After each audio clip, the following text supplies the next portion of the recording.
Welcome back, guys. We want to continue looking at fractions, and what we're doing is ordering fraction. What does that mean? Ordering fractions. We know we use number to put things in order, right? 1, 2, 3, 4. Put them in order of value.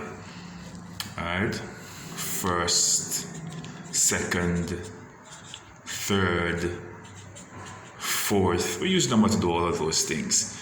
When we're ordering fraction, we're looking at ascending or descending order.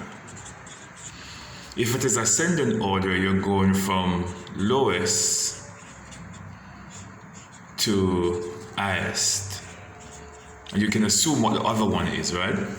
Because if you're descending, you're coming from the highest to the lowest.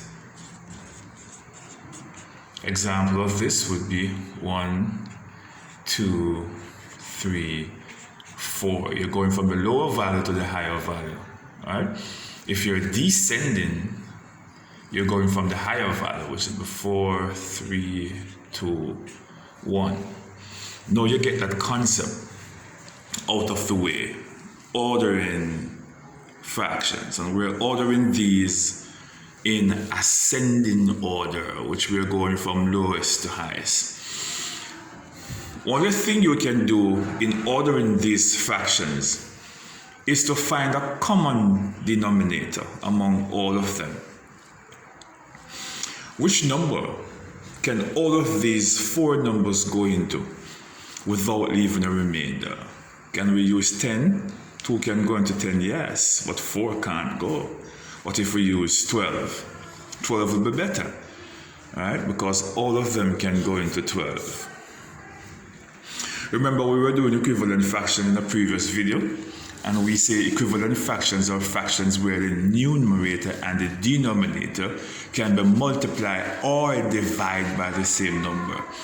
We're going to apply that same principle here in ordering fractions. Here we go. We have already established the denominator. How many times, what can we multiply 3 by to get 12? 3 times 3 is 9. 3, 4 is 12. And if we multiply 3 times 4 to get 12, we also need to do the same thing for the numerator. 4 2s 8. Look at this one now. 12. We're using the common denominator for all of them, right? What did you multiply 4 times to get 12? 4 times 3 is 12. And so if you multiply the bottom number by 3, you have to do the same thing for the top. And so 3 times 1 is 1. The same principle apply here. Do not confuse yourself. What would you multiply by 12? What would you multiply to get 12? 2, 5, 10, 2, 6 is 12. 6, 1, 6. Or if you wanted the reverse, you could say, what can I divide 6 into? What number do I get if I divide 6 into 12? What number do I get if I divide 2 into 12? What number will I get if I divide 4 into 12? It would have been 3. What number would I get if I divide 3 into 12? It would have been 4. 4 2 is 8. 3 1 is 3. 6 1 6. And here we go. What number would I have gotten if I divided 6 into 12? It would have been 2. What number can I multiply 6 by to get 12? 2. 2 5 10. So here we have the common denominators for all of them. And the new fractions we get 8 12, 3 12, 6 12, 10 12. Let us put these back in order of value. This is the lowest one.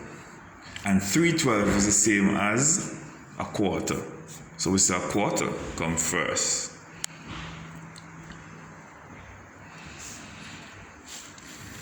The other value is 6/12, and 6/12 would be half. The other value is what? 3, 6, 8. 8/12, 2/3. And the other value, which is the last and final value, is 10. It's the highest. 10/12. And that is what? The same as 5, 6.